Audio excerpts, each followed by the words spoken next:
Good afternoon, everyone. Thank you for coming out this afternoon.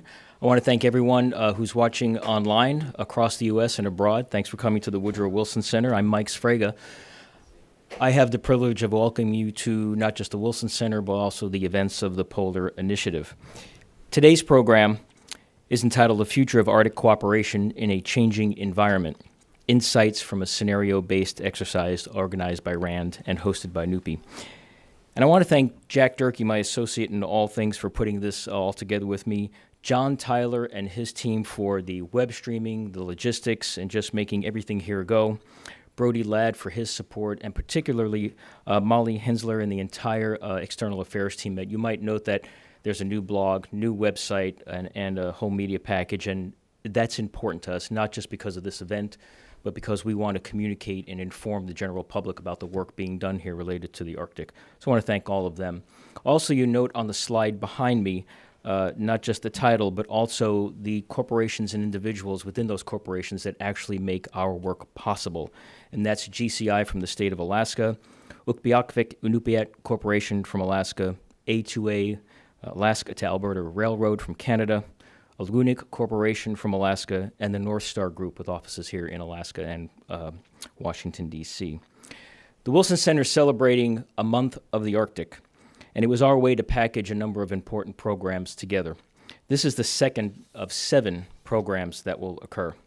Our next event is Monday morning at 8 a.m., and it's sponsored with our friends of the Royal Norwegian Embassy in Washington, D.C., and Arctic Frontiers, and it's entitled Space Technology for a Smart and Resilient Arctic.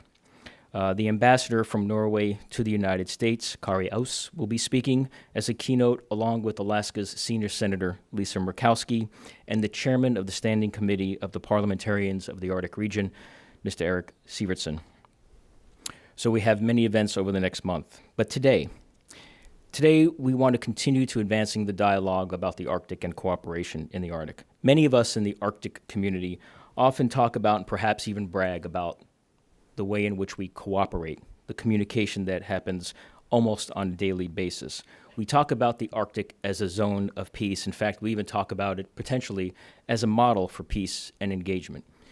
We celebrate the 8 Arctic nations. We celebrate non-Arctic nations engaged with Arctic nations, with the recognition that all bilateral and multilateral arrangements have their challenges. We often point to several organizations to demonstrate the degree to which Arctic and non-Arctic nations cooperate in the region. We highlight the work of the Arctic Council, particularly now with Finland's leadership and their theme of common solutions and cooperation. We talk about the Arctic Economic Council and the cooperation there between private industry, communities, nation states, and others. We celebrate the University of the Arctic, 160 members of universities strong who advance scholarship and research about the Arctic. We talk about the Arctic Coast Guard Forum and the cooperation among all 8 nations to overcome perhaps the tyranny of distance and the growing challenges to address things like search and rescue. They monitor and prepare for increased shipping and tourism and resource development and security and many other matters.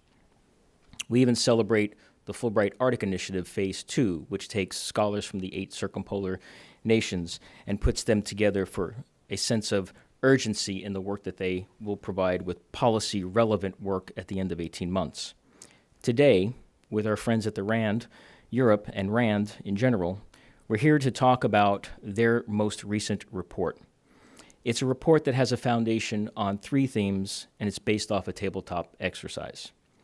3 particular themes here: overlapping nation-state claims in the Arctic, increased maritime activity, and maritime incidents. It's a very different program for us because it's based on a tabletop exercise, and more in the Arctic we will see these types of exercises. The program is broken out into 3 different areas. The first will be a presentation of the report by 2 of the authors, Dr. Stephanie Pizzard and Dr. Abby Tingstad. Then there'll be a panel discussion led by Sherry Goodman, former U.S. Deputy Secretary of Defense for Environmental Security and a senior fellow at the Polar Initiative and the Environmental Change and Security Program. She will be joined by Ambassador David Bolton, former Deputy Assistant Secretary for Oceans and Fisheries and a senior fellow in the Polar Initiative, and Jim Townsend, former Deputy Assistant Secretary of Defense for Europe and NATO and a global fellow of the Fulbright Initiative. The third part will be questions and answers with the panel, but also with the audience. So with that, would you please welcome to the podium Stephanie and Abby. Thank you.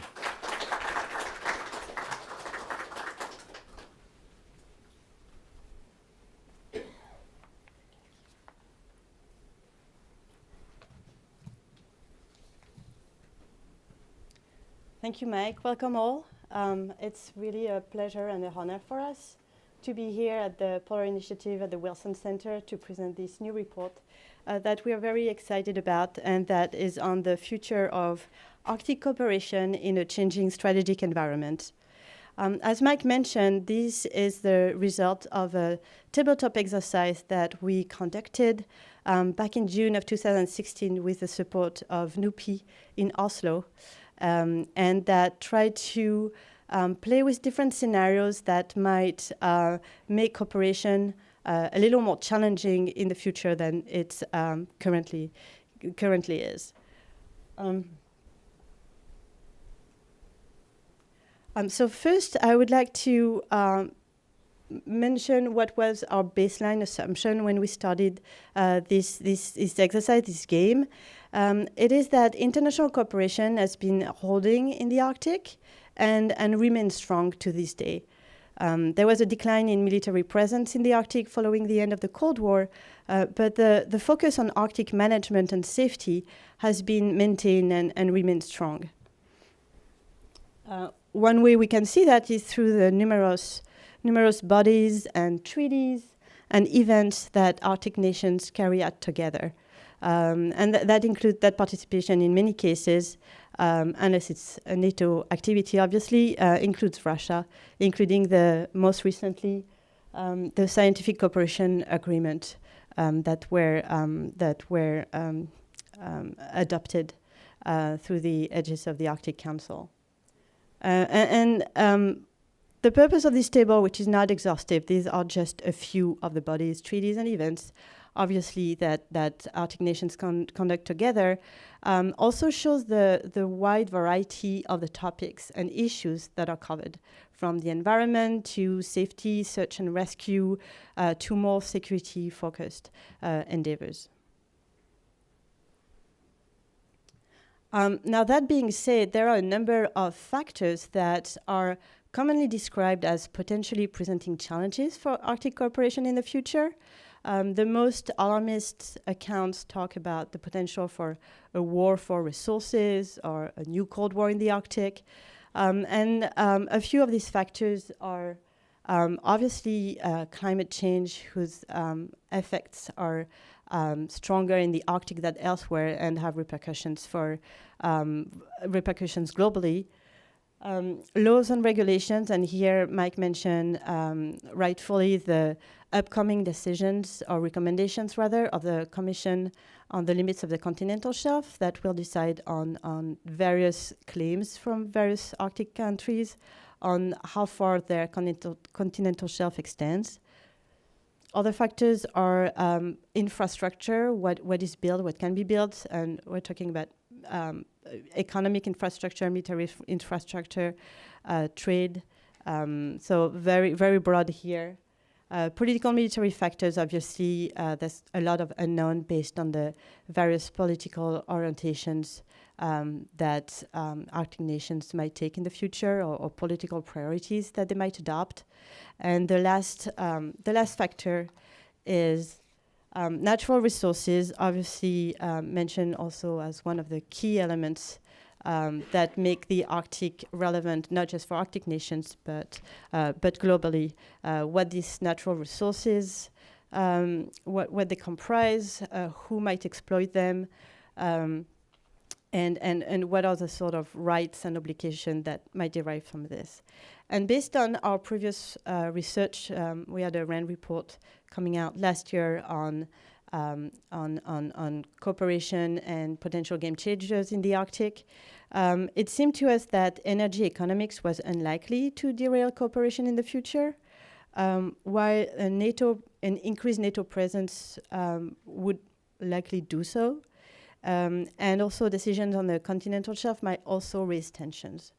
So we put together a tabletop exercise that was trying to test a little bit this hypothesis.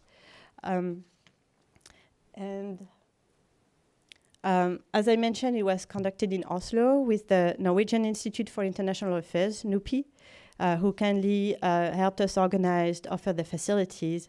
And we had about 20 participants from 7 Arctic countries and also the UK to tease out 4 different scenarios that focused on legal decisions relative to the seabed, increased opportunities for navigation and what that might mean for different Arctic stakeholders, and also the escalatory potential of small maritime incidents.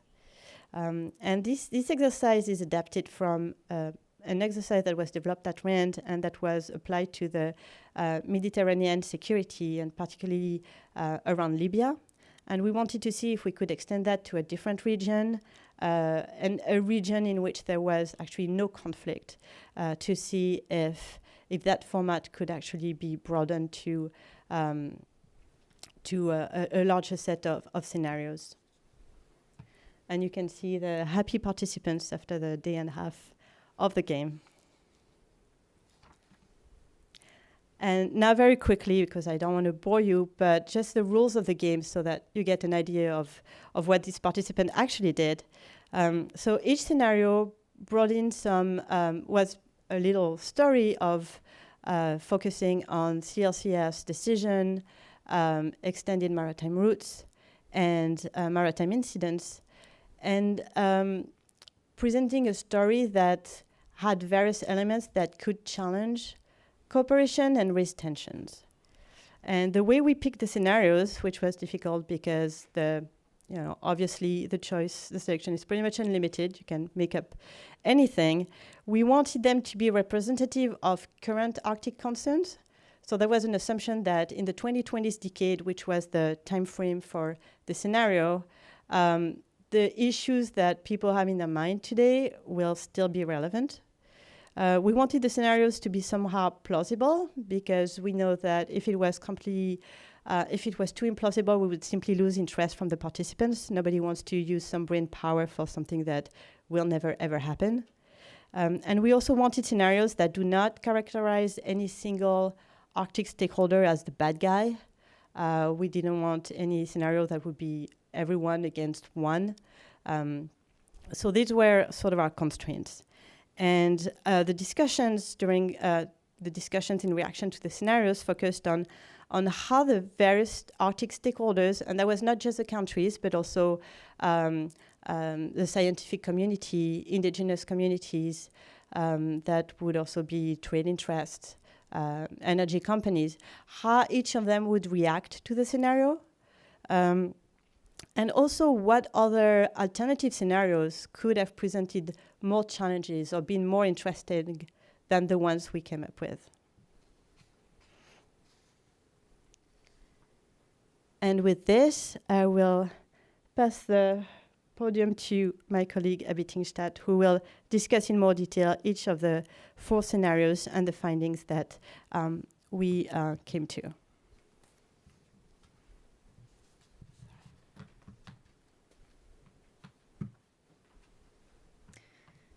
Thank you, Stephanie.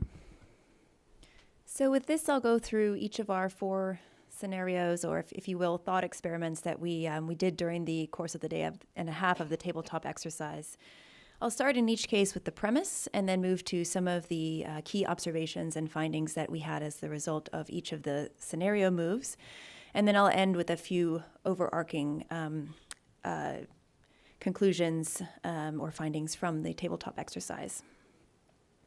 So the first scenario had to do with looking at the potential impacts of recommendations that the UN Commission on the Limits of the Continental Shelf might make with respect to overlapping claims in the Arctic region.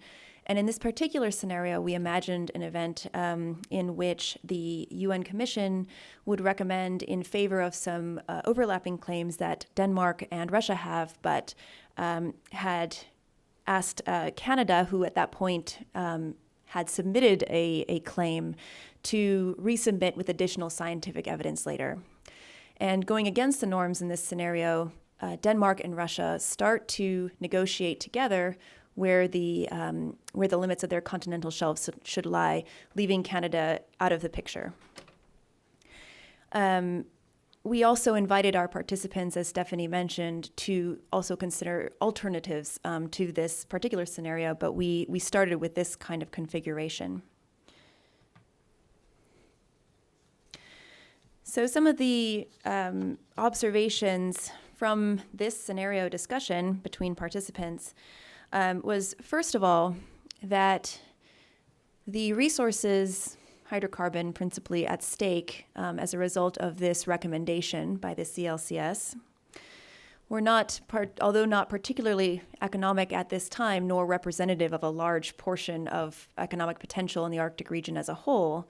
They did feel that there could be what they called a first mover advantage in this case. So the first country to receive a positive recommendation from the CLCS might be able to start negotiating some contracts for exploration with energy companies. And thus, this could have some immediate benefits because once those contracts start coming into place, for example, it might be harder to shift the tide, so to speak, on how the development is playing out in the region. But again, they did emphasize that these resources are, in that particular area of the North Pole, are difficult to extract at this time. And certainly most of the economic hydrocarbon resources that are offshore are within the respective countries' exclusive economic zones and thus not disputed. The second point that we talked about a lot with participants was the political value of the claims that might constrain negotiations. And what we mean by that is that there might be domestic issues or particular orientations of the domestic governments at home that would cause a particular issues to become elevated in ways that are not related to, say, the economic value of the particular asset. Think, for example, about the relationship between Denmark and Greenland, or how this continental shelf claim may play at home in Russia and Canada. Now, of course, there's also the symbolic value of the North Pole that participants also invoked in this discussion as to how an issue like this could become more inflamed than perhaps it was originally intended to be.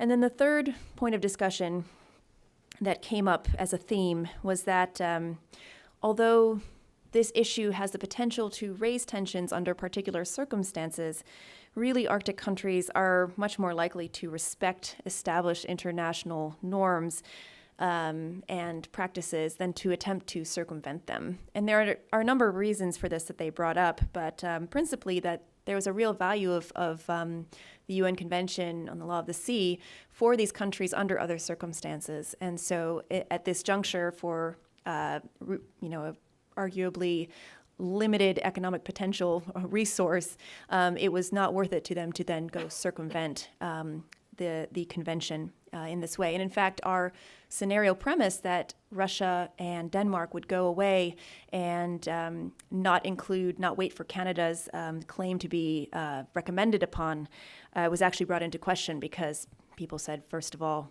that wouldn't happen because of the respect for the convention. And second of all, it would be against Denmark's interest to want to go in a one-on-one discussion with Russia.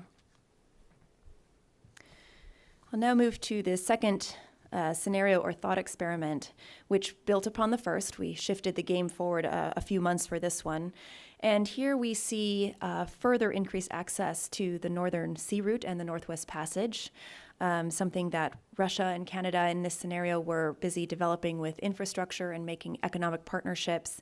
An important part of the scenario was the fact that Canada and China were going in on joint ventures together, for example, with the exploitation and delivery of minerals to global markets.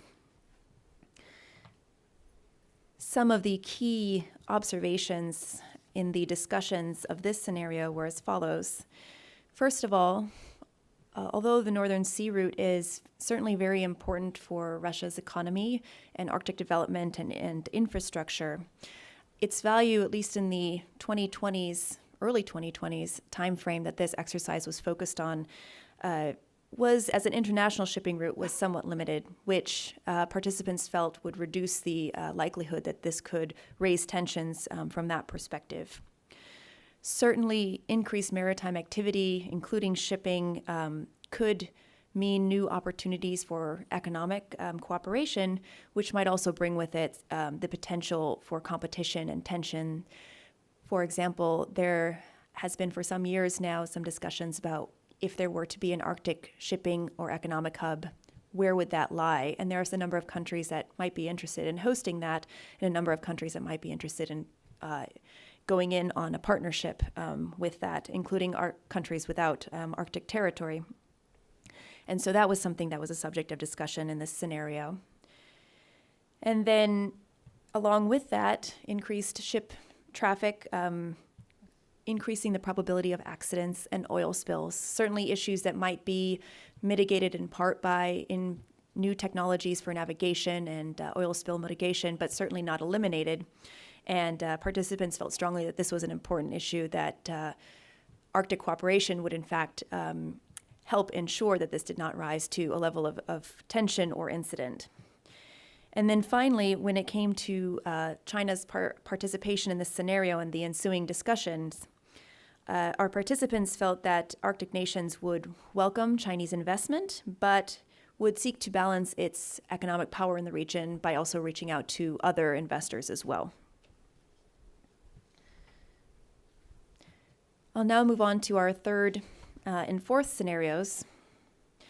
Now, these were a little different than the previous scenarios in the sense that whereas the first and second thought experiments, if you will, were focused on events that come together gradually over time, these were particular incidents in time because we wanted to test the potential for incidents such as ship collisions and misunderstandings or conflicts at a tactical level between vessels, whether those could rise and become escalatory in nature.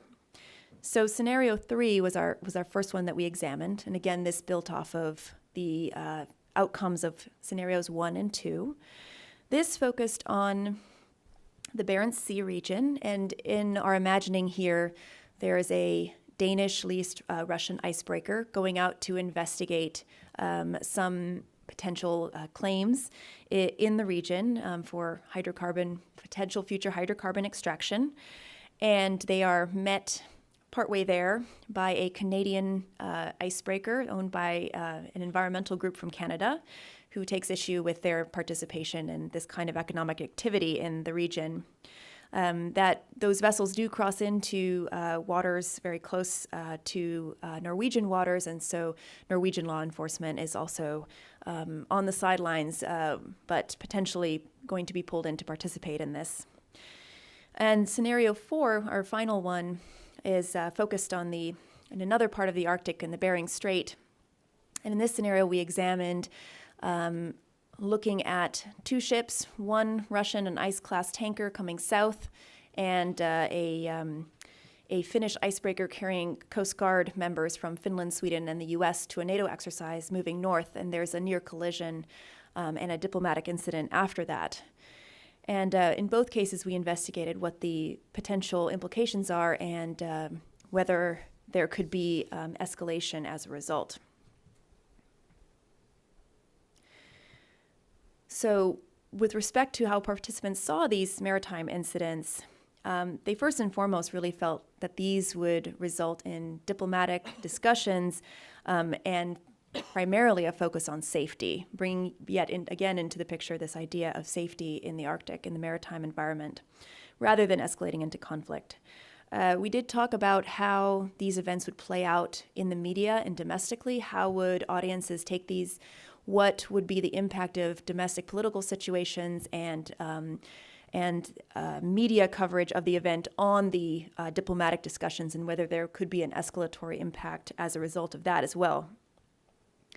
And then the final observation here was that the Arctic nations have an incentive to solve problems amongst themselves, for example, through the Arctic Council, because there's a thought that any appearance of a security void could cause external involvement in Arctic affairs in a non-economic way. I'll end with a couple of thoughts. Overall, our participants felt that even given these situations and ones that they could imagine that would cause potentially more of an escalatory impact, that really the strong structure of cooperation in the Arctic region through the Arctic Council and treaties and other means really helps to keep the safety and security well-knit in the region and the dialogue open between countries. However, they did highlight a few cases where they could see, under particular circumstances, there being an escalatory effect. The first is when an event would happen and then an Arctic country might choose to make a fairly minor incident at face value into escalate it to make a longer term point. For example, Denmark managing its relationship with Greenland, and another example that participants gave was in the Canadian environmental icebreaking vessel coming into near contact with the Russian leased icebreaker, that Russia may decide to take that as an act of piracy, for example, so escalating it in that fashion.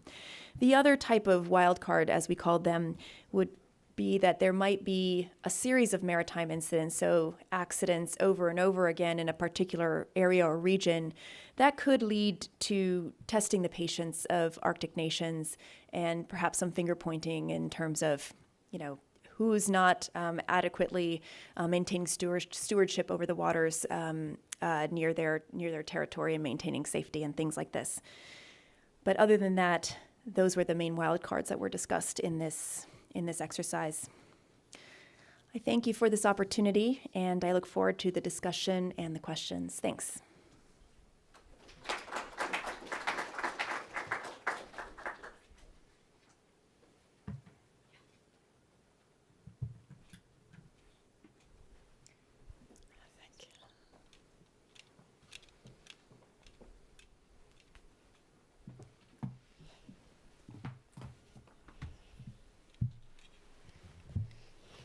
Okay, thank you very much, Abby and Stephanie, for a terrific presentation.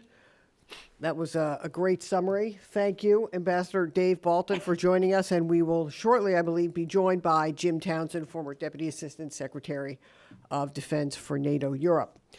So I'm Sherry Goodman, and so I want to thank you, for this good report. I think it's important. I think you got the framing question exactly right. It's always important to start with the right question, and you ask, how resilient is the Arctic to major changes the region is already experienced or will experience in the coming decade?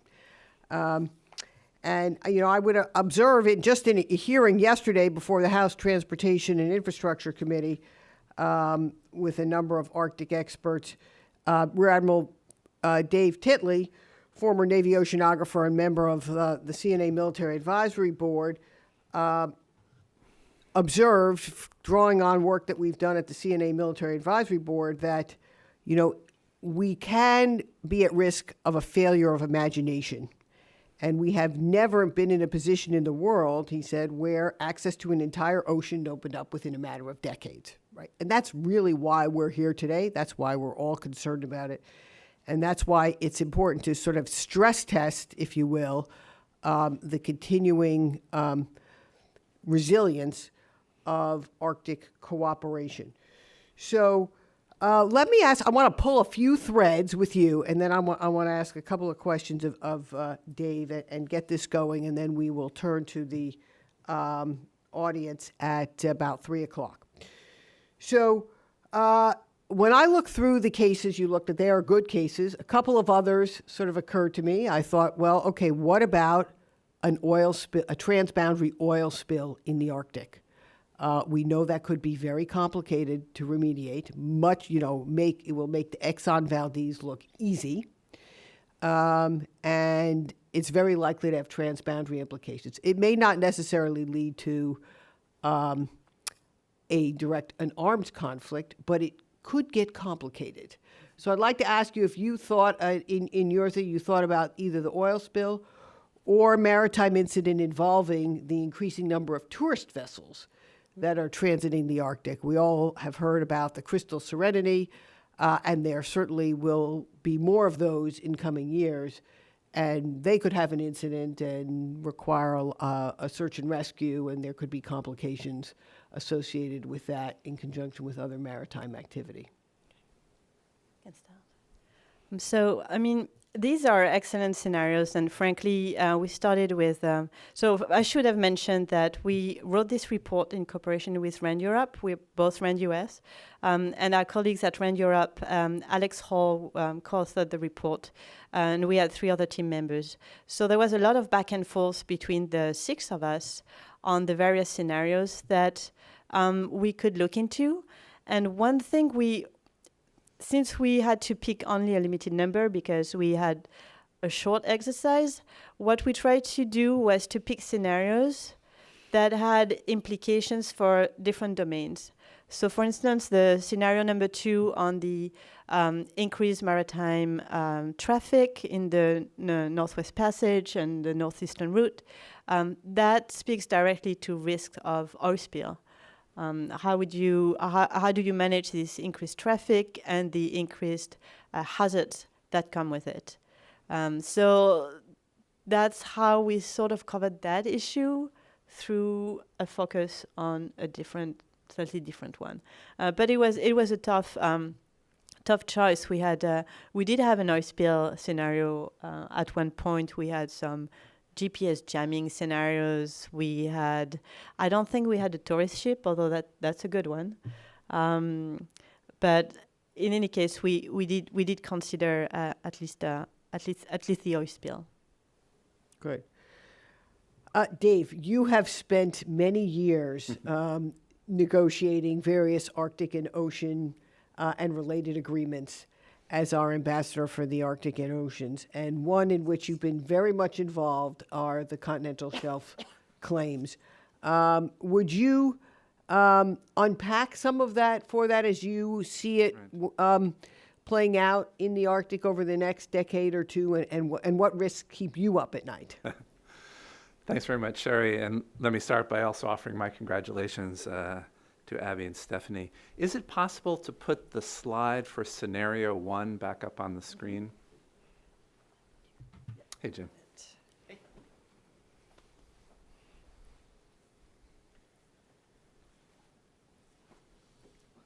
There we go. So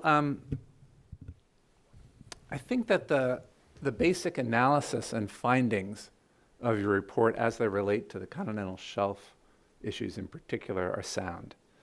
And in particular, it's my view that the states involved have much more to gain from playing by the basic rules than by trying to circumvent them, which was sort of where you came out at the end. You point out that maritime boundaries are notoriously difficult to negotiate. And so if there, as there almost certainly will be, overlaps in the claims of the states in question, those negotiations might be difficult. But one interesting data point here is that Russia has successfully negotiated maritime boundary agreements with its 2 primary neighbors in the Arctic, namely the United States. We have one from 1990. Well, there's a long story about that one. And much more recently, Russia and Norway resolved their maritime boundary. And so that leads me to suspect that as hard as this may be, in the end of the day, Russia will be able successfully to negotiate a boundary with both Canada and Denmark when the time comes. The one thing you did not look at in this scenario, which to me is actually the most interesting part, has to do with the United States. You do show on this chart the U.S. potential extended continental shelf, that area north of Alaska, beyond 200 miles from the north coast of Alaska. And it is the U.S. view that, despite not being party to the Law of the Sea Convention, it has that continental shelf, just a matter of determining where the outer limits are. It's not obvious that all other governments agree with that approach. And the United States is almost certain to be in a position to submit a claim to the Continental Shelf Commission in 3 or 4 years.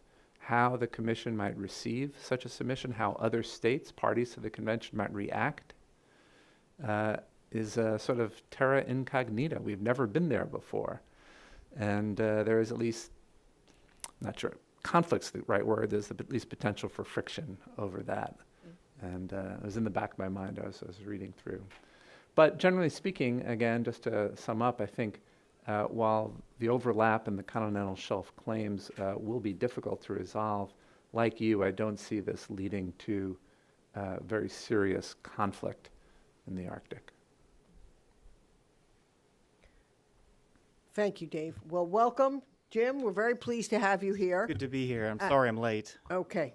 Well, let's pick it right up with a question.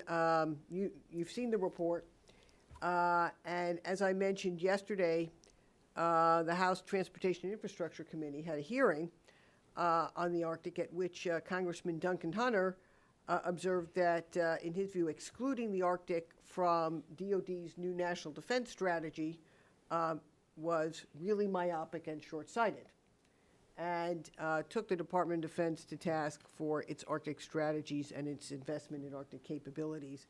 And in other parts of the bill, in the defense bill, there's been a call to create an Arctic czar within DoD, so to speak. I think you were was the Arctic czar in your day, Yes. as a DASD for NATO Europe. But now that's specifically called out, at least in the report language for one of the defense bills, to create a Deputy Assistant Secretary for the Arctic. Would you comment on both of those? I'd be happy to, and also just give a couple little points as well. But I want to say first how much I appreciate the Wilson Center putting on this event, and for our great authors for the hard work you did on the RAND report. You know, speaking as the former DASD for the Arctic, if there was one, there was just not enough for us to go on, and this was back during the Obama days when I was the DASD for Europe and NATO. There wasn't enough for us to really go on, and a lot of this was developed out of whole cloth by my office. And I'm wondering if any from my office is here to talk about it, because it was a lot of work trying to think outside the box, which in a lot of ways in OSD policy is hard to do. But we were able to do that. And so your report, in a very neat package, put together a lot of important issues. And so thank you so much for doing that. A couple things real quick. One, so I don't forget it. Let's talk about NATO. Because at the NATO summit in July, as part of the command structure changes that they're going to make, they're going to have an Atlantic Command, or Joint Forces Command Norfolk, I guess is what it's called formally, and it will have an Arctic bit to it. Mm-hmm. But what's interesting about that, and about this whole question, because I'm here as the defense NATO guy looking at this, in my office back in the Pentagon, the Arctic to us was not the Arctic that an American would look at it, because to an American it's Alaska. For us, it's up there around Norway. It's the Russian submarine bastion up there. To us, that's what the Arctic is. And to NATO, that's what the Arctic is, too. Canada might not necessarily agree, but there was some back and forth with Canada on that. But so it really depends on where you sit, how you look at the Arctic. And so to answer your question, Sherry, about a DASD for the Arctic, I think one of the first things that we'd have to think about is, So this DASD, where does this DASD sit? So when you talk about the Arctic, really what are you talking about? It could be Homeland Security, actually. But if you're going to make it in defense, well, it could be my old office of Europe, NATO. You could have, the DASD, they're double-hatted, more formally than I was. It could be also then the Western Hemisphere, if we're really just talking about Alaska. It's really trying to figure out, from the DoD perspective, when we talk about the Arctic, is it a Homeland Security, Northcom kind of thing because we're talking about Alaska, or is it broader because we're talking about the GI-UK gap, and we're talking about the Russians, and we're talking about what the Norwegians are concerned about? So to answer that, I would say that I don't think we need another DASD, quite frankly. We have a lot of DASDs, and usually when there's a reorganization, that's the kind of DASD that would go away. in the first way. I think it can be done in another way, but I agree there needs to be a center focus within OSD policy to handle Arctic things because, as the report shows, this is going to be an increasing bit of concern for DoD to look at, whether it's in terms of the Russians, whether it's in terms of interfacing with the Coast Guard. There was some very good discussion today also on the internet about the Coast Guard and the Navy and those two entities working together to come up with a strategy. And frankly, the strategy word is what we really have to focus on because before we set up a DASD somewhere, we've got to figure out, so what does the DASD do? What's he in charge of? To know that, you got to figure out, so what is DoD in charge of when it comes to the Arctic? And to figure that out, you see where I'm going, we need a strategy. We need something that's a bit better than we have now.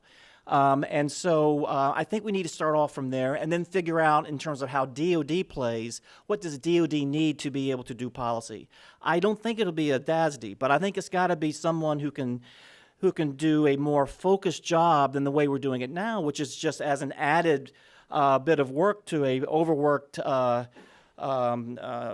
director in my office who's having to handle the Nordic countries and this type of thing, and the Arctic on top of that. So I think there can be a bureaucratic change. So that would be my answer to that, and we can talk about NATO and other things as well too. Great. Right. So let's. Speaking of strategy, and let me also get Abby and Stephanie bring you in on this. You know, since you did your exercise, the tabletop exercise, China has released its first Arctic strategy or policy, so to speak, in January of this year, and characterizes itself as not only a near Arctic state, but an Arctic stakeholder, and sets forth its Arctic ambitions for both resources, influence, strategic use of science, and I could articulate several more objectives from that policy. You observe in your report that China's investments and its substantial foreign direct investments are welcomed by Arctic nations, although its intentions are still viewed with suspicion. You did this exercise now almost 2 years ago. 1 year. 1 year ago, okay. But prior to the release of the Chinese Arctic policy, what changes have you observed? So I would say that China was one of the major Arctic stakeholders that we considered in the game. So we had, as I mentioned, a whole list, Arctic nations, scientific communities, so communities of interest in addition to nation, and we looked at China on its own. Because our view was that even though China did not have an Arctic strategy at the time, it sort of had a de facto strategy through its presence and its various initiatives. So we looked at, and again, for each of the scenarios, just to get a little bit more in the details of how it worked, we had the participant fill out a sheet with each Arctic stakeholders so that they would have to think about the potential reactions or likely reactions of each different stakeholder.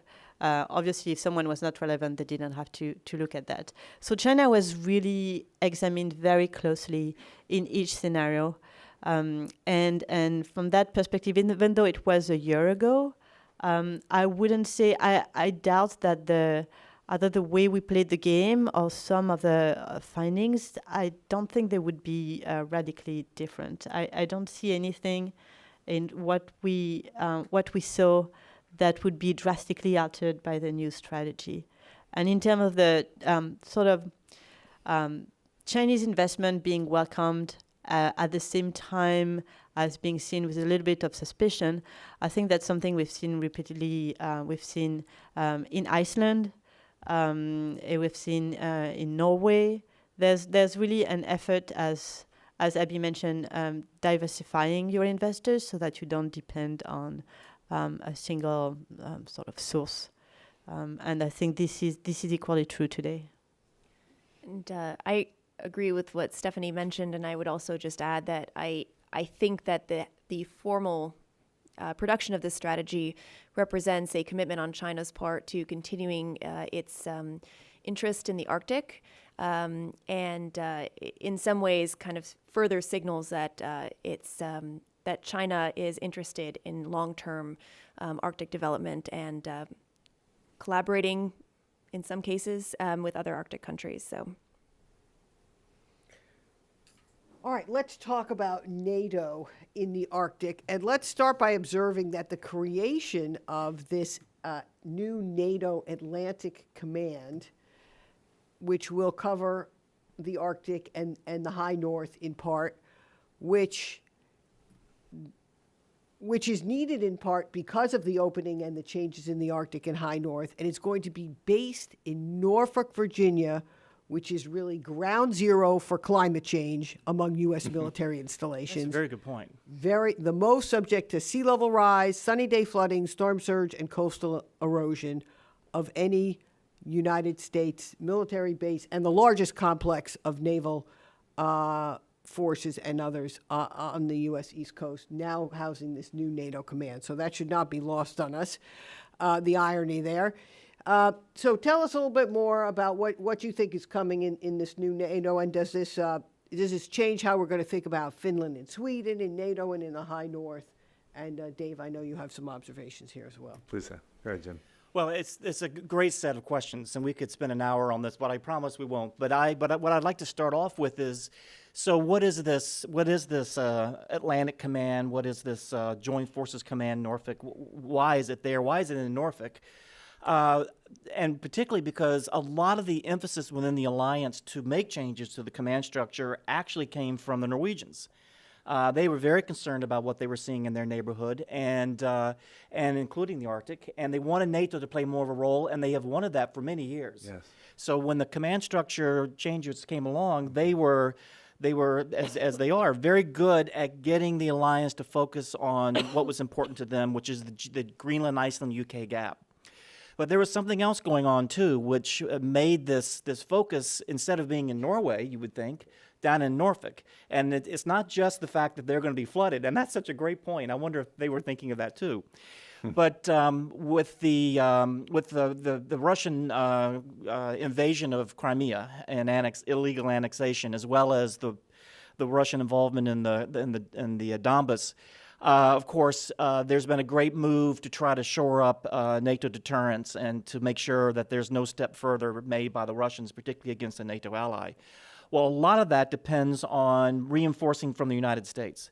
And if you've been watching this at all over the past year or two, you'll see that the Army as well as the Navy have been rehearsing and working on moving U.S. armored forces from the United States to Europe. And if you remember World War II, or even World War I, you know, and the Cold War as well, that we have to do that by ship. And if you're going to do it by ship, you're going to need it to be convoys, and it's amazing to be talking about that in this day and age, but that's the way that's being done right now today. So the command structure change, one of the big ones, is setting up in Norfolk with the Navy right now, in the Navy force structure, this ability to do convoying and maritime domain awareness. And of course, the Norwegians wanted to make sure that as we did that, it was also looking up at the Arctic. And so you will hear in July, well, the defense ministers either yesterday or today decided they approved it. Heads of state and government will then note it, I guess, in July. And NATO will then begin to put this together. So, so convoys aside and all that type of thing, what about the Arctic? What kind of play then will NATO be doing in terms of forces up in the Arctic? Well, I will tell you, unless things have changed over the past year or so, NATO is a bit of a reluctant player up in the Arctic. It's really been Norway that has been vocal about that. And at one point, Canada did not want NATO to have anything to do with the Arctic, and they were thinking about their own bit of the Arctic and the issues up there with freedom of navigation, I'm sure. So finally, Canada relented, and so NATO, at the insistence of the Norwegians, will have the Arctic as part of their portfolio to be able to operate in. So does this mean that we're going to see NATO ships up in the Arctic? We're going to see, that type of thing? No, I think you're going to see two things. One is you're going to see more U.S. activity up in the Greenland, Iceland, UK gap. And if you don't know what that is, it's the gap right there between Greenland, Iceland, and then the UK, which is off there, a bit off the screen. It's the gateway to that part of the Arctic up in the Norwegian Sea, and that's also, as you go further up past Svalbard and Bear Island, that's also getting into Russian waters and where the Russian Northern Fleet sits, with their submarines, naval aviation, bear bombers. I mean, it's quite fortified up there. So what you will see is the United States operating more out of Iceland, and with P-8 aircraft flying maritime patrol. The Norwegians have just bought P-8 aircraft as well. The UK, we're going to be operating together up there just to keep a handle on the maritime control, maritime awareness up there. It's something we just did not do after the end of the Cold War. We're having to recover a lot of our skills in terms of anti-submarine warfare in that part of the world, and we'll be operating out of our old base, NAS Keflavik there in Iceland, although it will no longer be a U.S. base. It's a NATO base, but it won't be a U.S. base, and it's run by the Icelandic Coast Guard, who do an excellent job, by the way, maintaining that facility. So you're going to see that. It'll be a U.S. thing, but primarily. And then the second thing you'll see is NATO grappling with what will it do. And for sure, Norway is going to say, well, look, NATO, at a minimum, you're going to have an exercise or so up here, because one of the concerns Norway has had is that that NATO lost its regional awareness of that part of the alliance. And so they want NATO to recapture that. They want the Joint Force Command Brunsum there to have a better idea of what it's like in terms of the threat and how to handle it up there. So I think you will see, with a lot of Norwegian pressure, NATO maybe doing an exercise up there, but at a minimum becoming more aware of that part of the Arctic and what the Norwegians' concerns are. NATO right now has its hands full dealing with the Russian threat as they see it on the continental Europe right now, in the Baltic, Nordic area, Black Sea area. There's more than enough to do for NATO, and there's not the capabilities. NATO, as you know, as is the United States, we don't have the kit that we used to have, and certainly not kit that can be up there in the Norwegian Sea. So even if they wanted to go up there in strength and do something, right now, NATO as an alliance doesn't have the capability to do that. But they've got to start at least understanding things up there, and particularly if they're going to have to deal with the Russian Northern Fleet, which knows very well how to operate up there. So you'll see the U.S. operating out of Iceland, submarines also. I neglected to say submarines operating up there as well, like they did in the Cold War. And then NATO trying to figure out what this Arctic role is and trying to keep the Norwegians satisfied.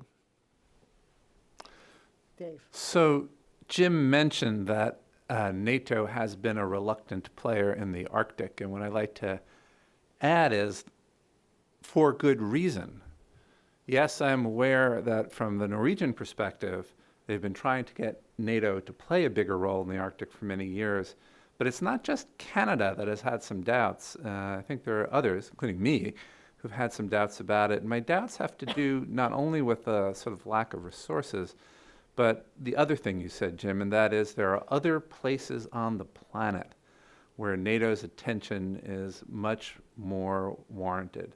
And there is some concern, I have some concern, that if they were to focus serious resources and effort and attention on an Arctic region that is generally one of the more peaceful areas of the world, Right. What is the cost in terms of areas that actually require serious attention, in my view? Could I add to that? I agree completely with that, and I should add one more thing. The report, I thought, did a very good job laying out the fact that in this part of the world, in the Arctic part of the world, in terms of how the nations get along with one another, that's probably the only place where there's not mud being slung one way or another.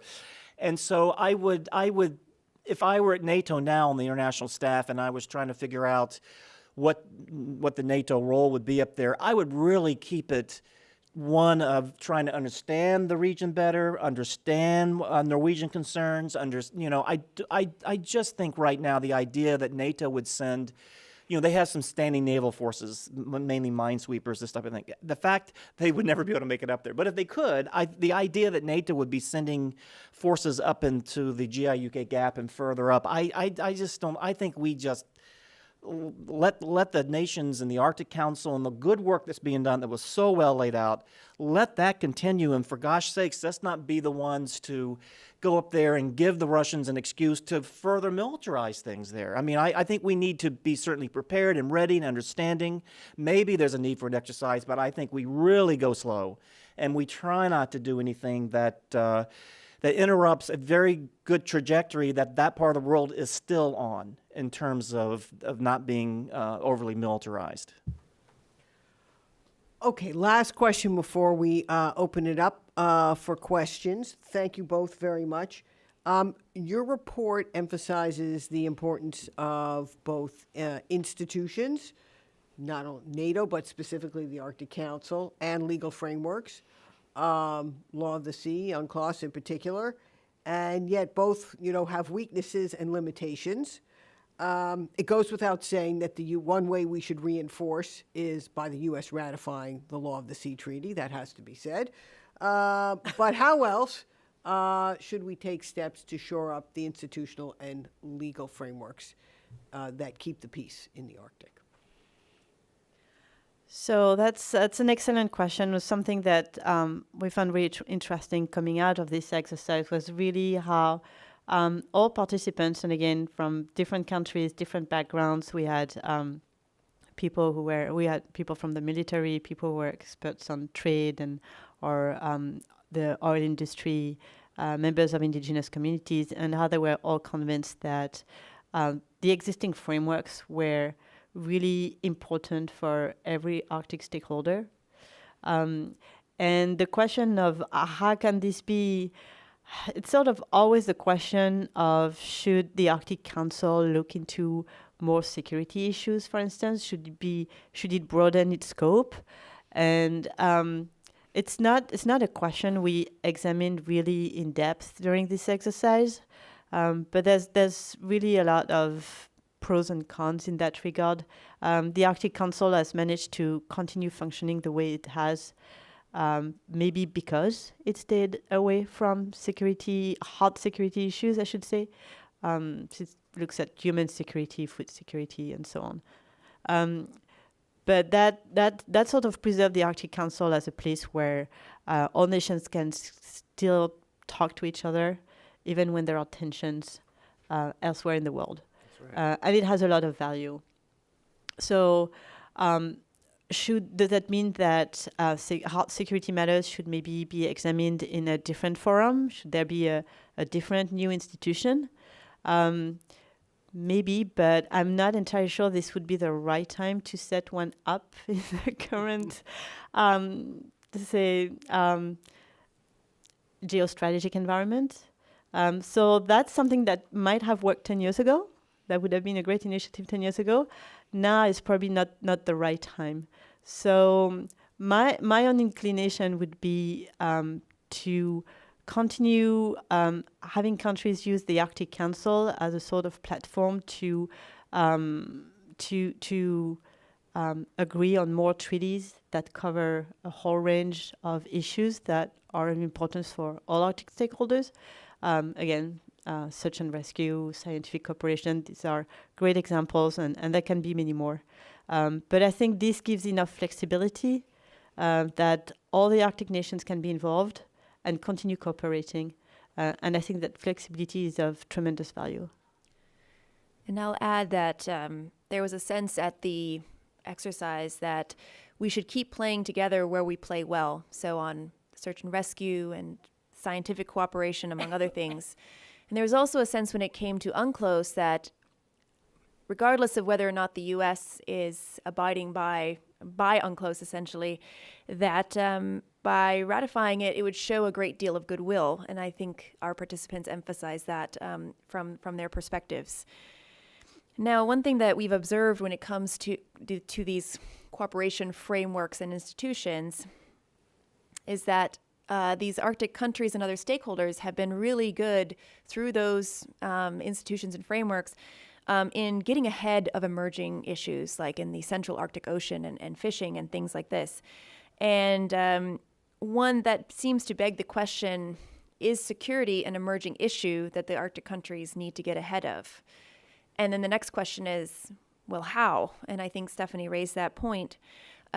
Some of the discussions at the exercise and some observations that we've made elsewhere have revealed a debate about, well, the Arctic Council is really good at doing what it does. Would things fall apart if security was added to the table? And whether or not discussing security matters and keeping lines of communication open when it comes to security is best done at more of a tactical level and more of a bilateral level. For example, we see the positive communication that happens between the Arctic Coast Guards through the forum as a group, but also I'll just use the example of the U.S. and Russian Coast Guards.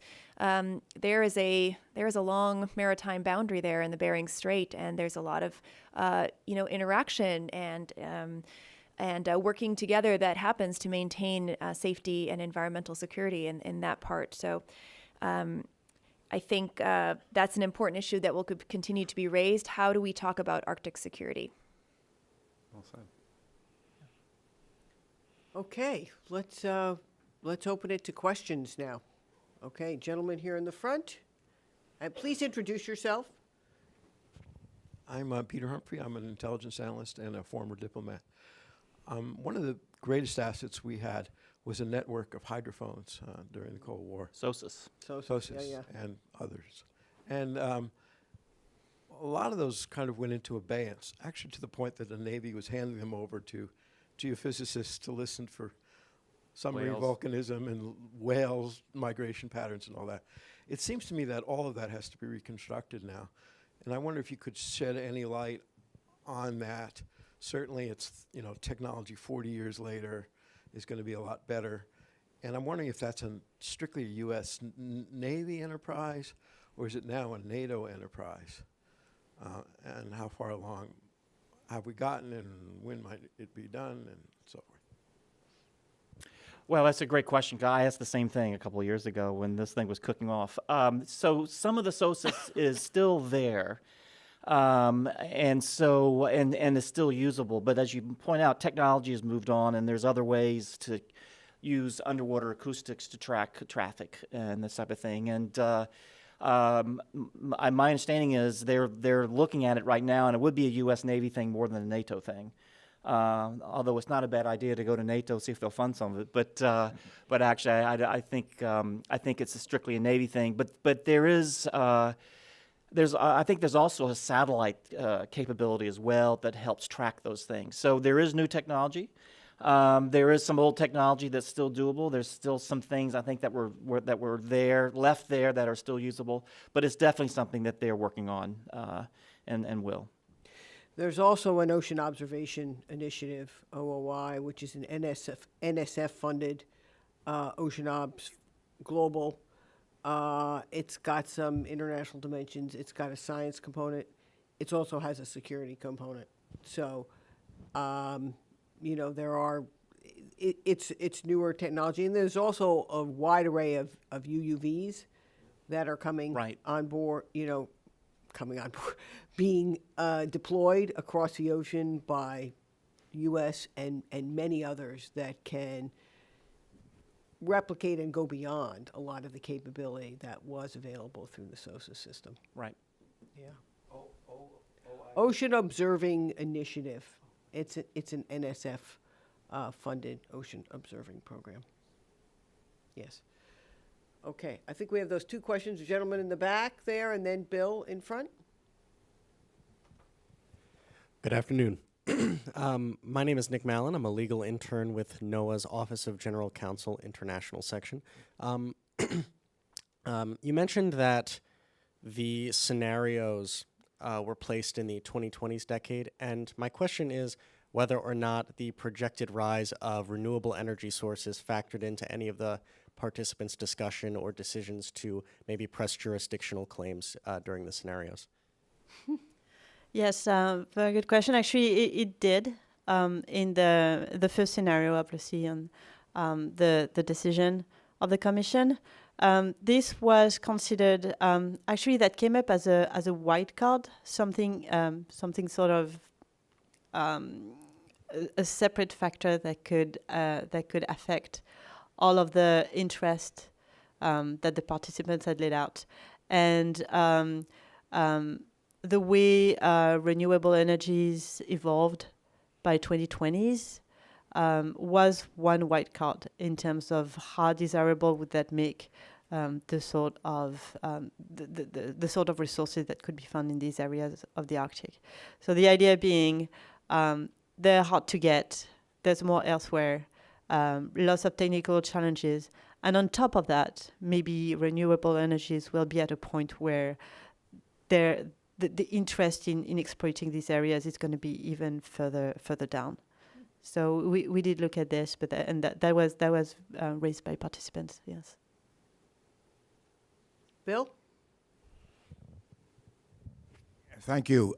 Good discussion. Bill Eichbaum from the World Wildlife Fund. I haven't read the report, but in listening to your discussion of the scenarios, the outcome in most of them seems to be relatively benign or manageable, and that's primarily, I guess, because of a tradition of cooperation among the Arctic countries. We now have an administration that seems to be moving away from multilateral cooperation to a more transactional and bilateral approach towards international relations. And I wonder, one, did you take that into account at all during the scenarios? And if you didn't, would you care to speculate, if you had, would your outcomes have been as benign as they appear to have been? Well, so we thought about what sort of how much relevance we should give to the current political environment and current political decisions. But since our scenario was set in the 2020s, our assumption was that even if the United States showed less interest now in multilateralism, there was ample time for the US to reverse that decision and come back to multilateralism in 2020s, or not. But since we couldn't decide on that, we did not factor it in, and so it's a difficulty of coming up with scenarios. 10 years from now, we build some core assumptions, but these assumptions were based on today's reality, but sort of extrapolated trends. So we assume for the U.S. Pretty much similar interest in multilateralism. But I agree that a different assumption could have led to different conclusions, and that's to some extent that's the interest and limit of scenarios. You have to play with a specific set of assumptions. You have to play with a specific set of participants who come with their own specific interest or assumptions, and it's limited in time. If you change any of these parameters, you do come up with different observations. So we recognize that. But that's pretty much the extent of what we could do for this particular game. We could play different games actually. That would be very, very useful and interesting. Okay, yes. Gentleman here with the red tie, then John Farrell, person next to him, and then the gentleman here. John Van Oudenarn from the Library of Congress. Thank you, Stephanie, and thank you, Abby, for this very interesting report. My question is, did you or do you know of anybody, when you did your literature search, look into Svalbard and questions relating to that? I've been reading the Chinese report in January. I was really struck by several references to it, and I can't remember all the details of it, but it has this odd legal status going back to the League of Nations, where Norway has sovereignty, but other countries have rights to do research and natural resource extraction. It seemed like a recipe for a kind of crisis waiting to happen, and I just wonder if that's just a suspicion I have, or whether there's anything there to look at, and whether, if so, you or anybody else has looked at that. So we didn't look specifically at Svalbard in the scenarios, but yes, Svalbard would be a scenario in itself. Definitely, its legal status with an international treaty giving sovereignty to Norway, but giving rights to all signatories to the treaty, and not just the initial signatories, but those that came up afterwards. This opens lots of sort of interesting scenarios or potential stories on how you could have potential challenges coming up in Svalbard. There is in the treaty says that Svalbard cannot hold any permanent base or naval base or military base, although it's not technically demilitarized. And so, yes, you could have scenarios about, I don't know, a NATO exercise being contested by some signatories of the treaty, although that has not happened yet. You could imagine lots of things. So far, Svalbard has been the sovereignty of Norway has been generally well accepted, except for a few skirmishes with fishing boats around the fishing. What is it? Fishing exclusive zone. I can't remember the exact term, which is different from any easy. So there is. There's potential for lots of scenarios. I wouldn't see an incoming crisis, but at the same time, the purpose of the scenarios was not to do forecasting. It was not an exercise in perspective, but just playing around with ideas and combining different factors to see how they would play out. So Svalbard would definitely be a great scenario. And I would add actually that we, at the very beginning, had considered Svalbard among many things for scenarios. And one of the challenges that we had was trying to stand by that criterion that it wasn't a one against many kind of scenario. And there could very well be scenarios in which Norway and somebody versus, a few other people potentially raising tensions. But we probably just weren't creative enough at the time to come up with a good one. So if you know of one, please let us know. So I would add, as someone who's looked at the Svalbard issue over many years, what's remarkable to me about the regime is how stable it's actually been since 1920. And yes, there are some differences of views, as Stephanie Abbey mentioned, but the level of conflict about those differences has been actually quite low. And even recently, I'm talking in the last 6 months, when a group of nations were trying to finalize a binding agreement on fishing in the Central Arctic Ocean, and the status of the waters around Svalbard were a sticking point. Even there, a solution was found short of real conflict. So, you can't forecast necessarily the future, but at least if the past is any guide, I'm not sure that is the likeliest scenario for conflict in the Arctic. John.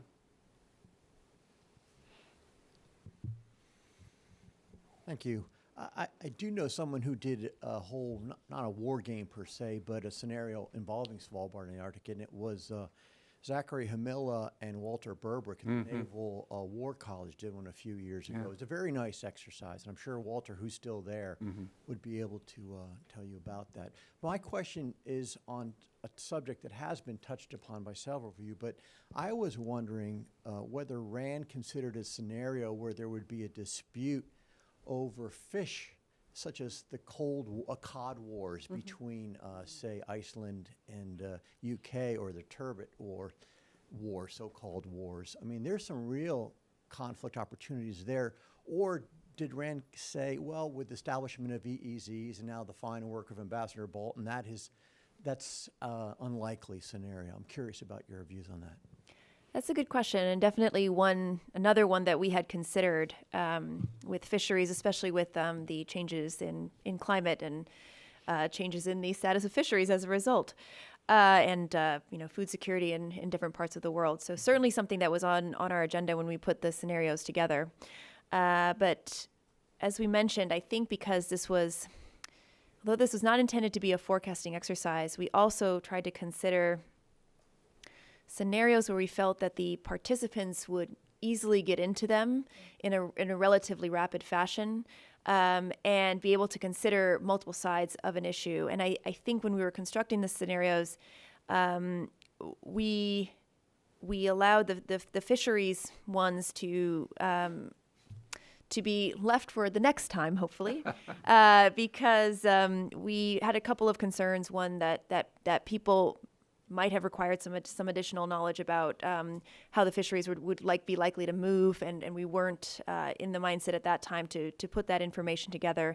And also with the different fishing laws and regulations, that was something that we didn't think at the time that we wanted to put into the scenario, though, as I mentioned, it is a very good one. Stephanie? And just to be clear, this was not a war game. It was just a game, no war. We did not look at any military options. We did not even look up at whether someone would mobilize, or we were really way below that threshold. So we looked at every diplomatic, bilateral, multinational solutions. But if we were to the point of there might be conflict, that's where we stopped basically the discussion and moved to the next point. Yes, gentlemen. Oh, okay. Go ahead. Hello, I'm John Baker. I'm a national security consultant, retired these days, but I do some work with colleagues, including folks at RAND Corporation. But I wasn't involved in your study, of course, but I do want to say that I want to commend it for the fact that you did a very nice job in terms of doing the analysis of anticipatory analysis instead of scenario gaming or forecasting of a particular case that everybody begins to focus on without thinking about all these other possibilities. And that's what I think your methodology sounds like it was a very helpful one, and I hope that we'll be able to learn more about that as time goes on. But in that context, you talked about wild cards as well as trying to keep within plausible assumptions. And as I listened to the scenarios, which I found very interesting, you know, one of my interests is certainly Greenland, and you talked about that having come up in it. But I think one of the interesting wild cards in all this could be if Greenland attained its independence in the 2020 frame, and that's certainly far from a sure thing. But I also think it's not a completely implausible activity that might occur, and yet it would play very differently in those scenarios. I would think scenario 1 and scenario 2 that you talked about, as well as in terms of the national security implications for the U.S. and others, if Greenland is no longer working under the previous arrangements that Denmark has developed with the U.S. over these many, many decades. So I'd be curious to whether that came up or whether you would consider that. So that's a very good point, and the status of Greenland was something we discussed when we were deciding on the core assumptions of the game. So what are the sort of starting elements of the game? And we decided to keep Greenland as part of the Kingdom of Denmark in the assumptions, but whether the potential impact of the different scenarios on Greenland's willingness to stay within the Kingdom of Denmark were almost systematically examined. Definitely for the CLCS scenario, also for the increased maritime traffic, Chinese investments, trying to attract investments, how that would play out. Would Greenland try to benefit from that and maybe use these Chinese investments or other investment? Don't necessarily want to point at China, but attract more international investment to maybe sort of sever the financial relation with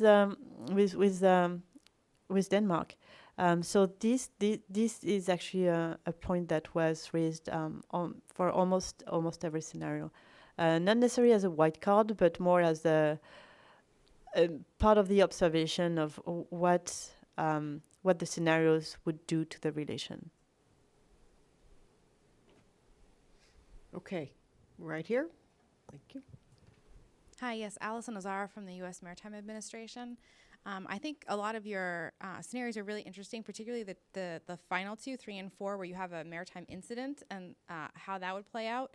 I'm curious to know whether or not you thought about maritime incidents that would translate from sea to shore. So whether you have a ship that loses steerage runs aground, or you have perhaps an adventure tourism vessel that makes an unannounced landing, which we've had in Alaska, and how that would cross the sort of diplomatic lines between what you have in a maritime domain and then what you deal with Customs and Border Patrol and the potential for detention and also other kinds of spy sort of theories and such, and how that kind of a situation might resolve or escalate in that sense. Yes, that's definitely a very important issue. We did not formally consider it as part of this exercise. Probably the closest thing would have been in the scenario 3, in which there was the Norwegian law enforcement potentially involved, though that wasn't to do with coming on land, but rather in getting close to Norwegian waters. So we unpacked a little bit of that in that particular scenario. Generally, the feeling was that the Norwegians would be in kind of a wait and see kind of approach, which you can't do if somebody comes onto the land. But I agree that that's a very important issue. I'm aware of those incidents, that at least some of them, that have occurred in Alaska. And at the risk of promotion, which I promise I'm not doing, we have actually recently published a report that we did looking at Coast Guard potential capability gaps in the Arctic region. And for that one, we actually did run through some scenarios in which there would be, there was like a tourist vessel in one, and there was certainly some in which you had foreign nationals coming on the U.S. soil where they weren't supposed to be. So definitely important issue that I think needs to be considered even further. Sounds like promotion to me. Forgive me. Yes, right here. Hi, my name is Michael. I'm from Anchorage, so I'm kind of just interested in this stuff as an Alaskan. And I was wondering, you said you didn't consider any actual military actions, but I know that there have been kind of escalating, in the Anchorage papers, you'll see things like Russian bombers intercepted, so many miles off of the border by, American F-22s. And I was wondering whether you considered changes in military posture in the Arctic as a factor that would weigh on these economic and other kind of multilateral treaty types of concerns. Thanks. That's definitely a great point to raise, and something that our participants did talk about, but in the context of a diplomatic decision to move military assets. Because of the source of funding, we were bound by ITAR regulations, so we were very careful to steer way clear of any kind of airplanes moving here or there or the like.